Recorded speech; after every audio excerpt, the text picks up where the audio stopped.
Welcome to Jumpstart Your Joy. I invite you to join me as we explore what it looks like to choose joy in the messy middle while embracing the inspiration, intention, and action that you can take to find joy in your everyday. This is your host, Paula Jenkins. Welcome to episode 288 here on Jumpstart Your Joy. This week on the show, I am so excited to be doing a brand new solo cast all around the term languishing, which is all about that kind of blah, ennui, kind of blasé feeling we've all kind of entered into at this point in the pandemic in the summer of 2021. And I want to talk about how we can dive in and find more joy in our everyday.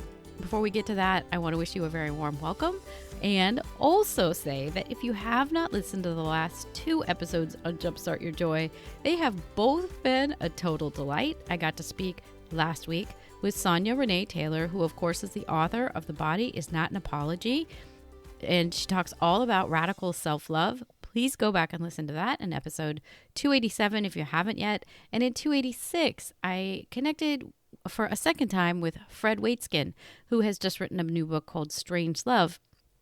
He's also the author of Searching for Bobby Fischer, which is all about his son, Josh Waitskin, who at the age of 7 was a chess prodigy. This book has recently resurfaced with a lot of interest because of The Queen's Gambit, which is a series that is on Netflix. So go check out those two interviews. It's been such a delight to have both Fred and Sonia on the show.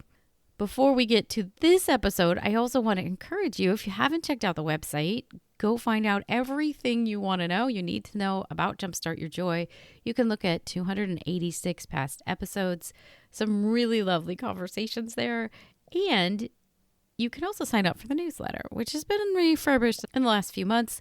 It now has a reminder of the most recent episode. I generally pick out some kind of pretty little bauble that maybe you could pick up for yourself or a friend if you're looking for a gift.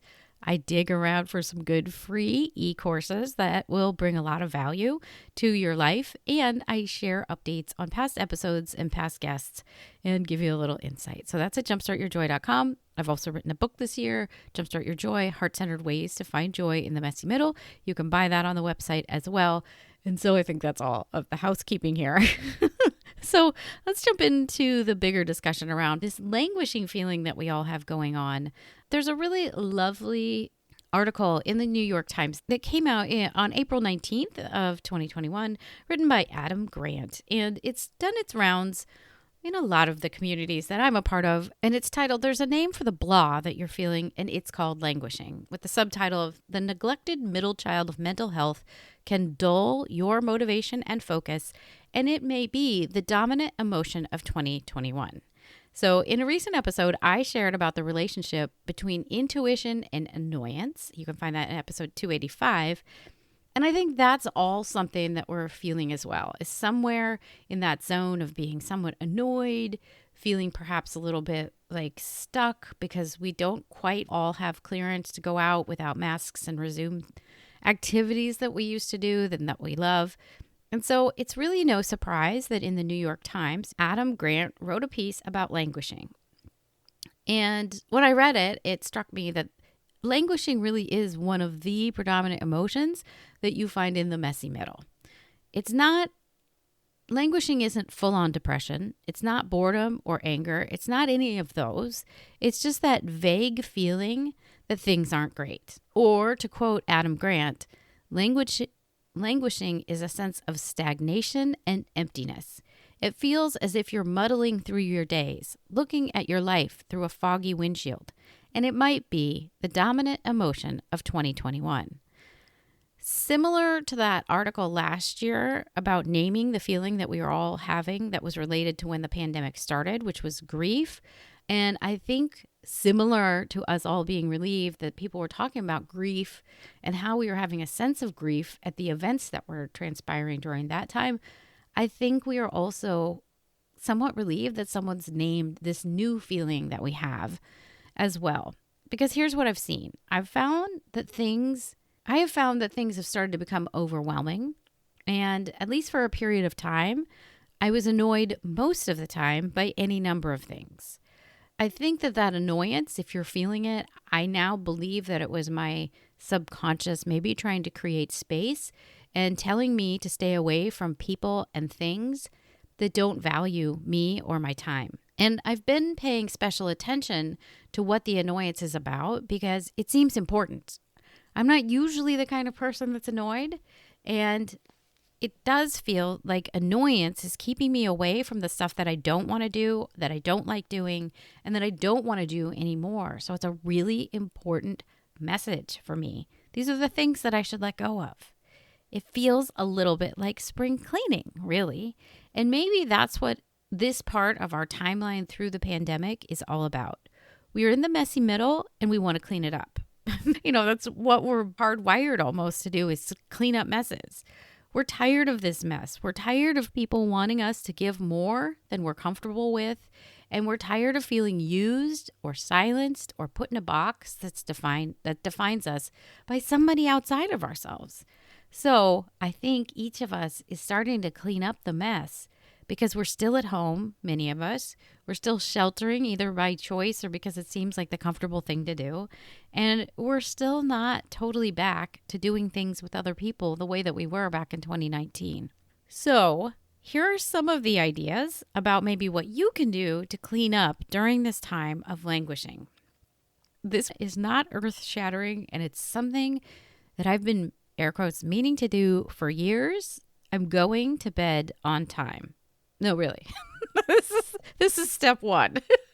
And it's not really a laughing matter, but let's talk about sleep for a minute. For a really long time, I've had a super bad habit of going to bed really late. And in many ways, I think this habit, which I know I'm not alone in having, served me pretty well. When my son was an infant, a literal decade ago, I wanted time by myself. I wanted to watch bad TV and not be needed by anyone or anything. And I did that by tuning into TV or surfing the internet after everybody else was in bed. Then when I started this podcast 7 years ago, I wanted to record and work when no one else would interrupt me. It was a hobby, and I tended to it after hours, after I'd done all my work for the day, and after everybody else had been tended to, I came back to this podcast. And it happened to be the quiet time that I could do that was when everyone else in my house was asleep. Then the next phase of my life is I was straddling the world of having both a 9-to-5 job and working for clients on the side producing podcasts, which is, of course, what I do every day now, full time. But in that period of time in my life, I was doing my day work and then I'd come home to a second shift, and I did that after hours as well because that was the quiet time that I could focus on all of these other things. Finally, in January of 2019, podcasting became my full-time job, and yet I never transitioned the habit of staying up late to do the work. I'd stay up late because I was used to doing it that way. And then 2020 came, and everybody was home all the time, and everything was stressful. I just found myself really tired and kind of burnt out. So that's when I decided to start working on this. Well, actually this year, 2021, is when I started working on this. And here's the little secret weapon that I found, because let me tell you, I've tried to reset my sleep habits before, and it was never successful.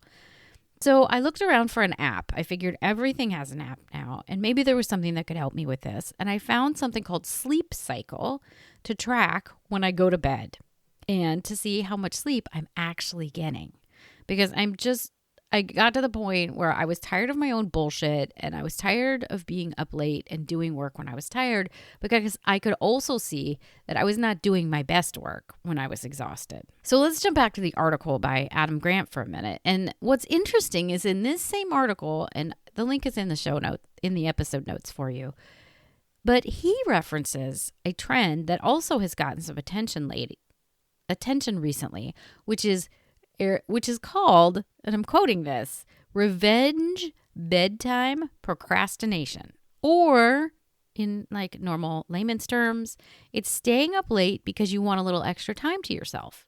I didn't realize this until I'd read this article, but it's a thing. Like, a lot of us are doing this. And there's an article about that one too, so I'll link up to it. But I have to say, even though I had listened to all the podcasts and all the experts and even read books, until I actually did it, until I started putting myself to bed on time and actually slept, I did not have any idea of how life-changing this would be. And so let me just share a few things that have become easier when I actually started getting real adult levels of sleep. Here we go. This is kind of a fun list. I had time in my day to set up a sitting area in the front of my house and get supplies from IKEA and Home Depot to do it. So I could have a new little porch area that we all love now. I removed a bunch of the crap off of my phone and started cataloging my photos on Shutterfly like I'd been wanting to do for years, because my phone as a mom is always completely full, like almost all of the memory is full from photos. So I wanted a better way so that I could start like making photo books and enjoying these. I deleted years of old text messages without the worry coming up in my head of, what if I want to reminisce about that old conversation about a person in the next decade? And let me just tell you, like, I don't know why I was holding on to them. There was no reason to keep them. I did not want to reminisce about those conversations.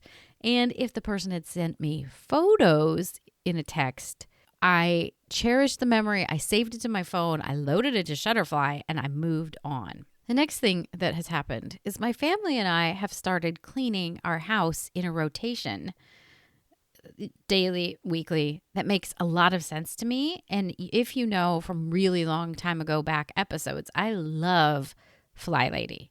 Marla Silly has been on 3 times. I will link up to them. But I feel like this new way that we're trying from Clean Mama, and she has a new book out too, I will link to it. I feel like that's working so much better for us. Like you guys could come over right now and there's a clean bathroom waiting for you to use. And that's been earth-shattering as well, because when there's less clutter and less mess, I know I feel like it's more comforting and more enjoyable to be home. Here's another one. I have turned off the notifications on my phone so folks don't have access to me when it's sleeping time. Because I don't need to get into text conversations with anyone after about 9 p.m. They should be getting ready for bed. I should be getting ready for bed. And there's really no need to catch up with things after those hours. You know, there's a couple of people that I'm allowing in, but for the most part, we can talk about it in the morning. I also changed my Facebook feed to load in every time with an inspiring quote instead of seeing posts on my wall. I will link up to that in the show notes on how to do it. But this lets me get into Facebook, interact with a couple of the groups like She Podcasts or people that I want to see, and leave. There's no more mindless scroll. Like I kind of have to mindfully go in, figure out what I'm doing that day on Facebook, and get out. And it has saved me hours. Here's the other thing that I have started doing, which is writing about 30 minutes a day during daylight hours, because part of my transition here has been about updating it so that I'm not doing the important mind-heavy work after hours. I'm doing it during daylight hours, and it's changed the creative flow completely. There's time to do new episodes. If you've noticed, I've come back. I'm doing this show weekly now. There's time for it, and there's time to craft a newsletter. If you sign up, you'll get one weekly. And there's time to spend limitedly with social media. Just for an example, if you're a podcaster, this episode is being recorded 3 weeks in advance. Can you imagine? This is not something that I have been very successful with in the past. And all of these things are things that I had been wanting to do for a really long time. Like trying to kind of get my arms around these little bitty things that would make our life and my life a lot better. In other words, or to summarize, when I let go of a big bad habit that was staying up really late or revenge bedtime procrastination, I was able to tackle some much better small habits, and those started to stick. I started saying yes to the other stuff I wanted, and I stopped fighting going to sleep. And I can't really even fathom how all of this I can't even really get my head around how all of this really happened, other than I was probably battling stuff that I knew was good for me. And when I finally put down the fight of like trying to stay up and trying to make time for me at a time, whatever that was, whenever I let go of that fight that was keeping me from going to bed, it meant I could go to bed and then I wasn't tired or cranky and or annoyed with everything all of the time. Like this one small habit, big habit of going to bed on time and getting 7-8 hours of sleep has been completely life-changing. And I feel like this relates to languishing because I had pretty much decided that I'd had enough around the sleep issue and around the languishing issue and around the kind of going for good enough issue. I could keep listening to my own excuses if I wanted about being tired. Well, it's a pandemic. I mean, yes, it is. I have a lot to do. Yes, I do. But it did feel like I was making excuses about it and about not having enough time for the things that I really did want to do and really do want to tackle. Or I could just have decided, like I did, that I was over my own bullshit about this, not going to bed on time, and try something different. And it has blown me away at how much has shifted once I decided I was done with languishing. Because I was languishing in that place of not getting enough sleep. So here's what I want you to know. You can make a mindful decision to tackle something. And maybe it's just one thing. Maybe it's one big thing that you feel has eluded you for years. What is it? I think you know what it is. I don't have to tell you what it is. I know what it was for myself. But here's my question. What if you made a small goal and worked on that for a week? Just 1 week. You tried going to bed on time. You downloaded Sleep Cycle and tried that. You went on a walk every day for a week. What I think you'll see happening is that if you do that with grace and with appreciation for yourself, with radical self-love, as we talked about last week with Sonia Renee Taylor, if you do that for yourself and for your gifts, I know you're going to see a difference. At first, it might not be earth-shattering. In my experience, though, whatever it is that you're doing, that's that thing that you've been avoiding, you're going to find more joy on the other side of having started to tackle it. And by taking a look of what is in the midst of your languish here in the messy middle, what's that one thing that you want to clean up? What thing are you inspired by? Because you want more than what you have right now for yourself and for your family and for your life. I invite you to intentionally set your mind to change that one thing that is letting you hang on to languish. And then I want you to take the action to make a difference because you're going to see a change. And this gets back to that inspiration, intention, and action, right? Like the way out of languish, and Adam Grant talks about this too, is that when you start to put yourself in a place of doing something that you really love, then you find yourself in a place of flow and the languish drops away. You will see things change when you decide that 1, you're tired of your own bullshit. 2, you want to tackle one thing that you can change that might make a difference, and that footnote will make a difference. And 3, that then you make the commitment to yourself to try that thing on and try it out for at least a week, so that you can see if it does make a change and make you feel better. And I hope you will try this out. I hope you will see that there could be a cascade of changes that happen in your life just because you've tackled one big thing that's been elusive or one little thing that's been elusive. I would love to hear from you. If it's something that you've tried out, you can email me at jumpstartyourjoy@gmail.com, or you could tag me if you post about it on Instagram. I'm also jumpstartyourjoy there. And I also want to give a really big thank you to Tami Hackbarth of 100% Guilt-Free Self-Care Podcast. She's also been on the show, and I will link up to that conversation in the episode notes. I took her amazing class, Deferred Maintenance, this last bit of time, and it was really helpful in helping me kind of identify a few things that maybe I hadn't addressed. And that's where the whole idea for sleep and attacking the sleep issue came to be. So thank you so much, Tami. It was such a treat to work with you on this. That's it for today's episode. So I hope you'll come on back next week. And until then, I hope that your days are filled with so much joy.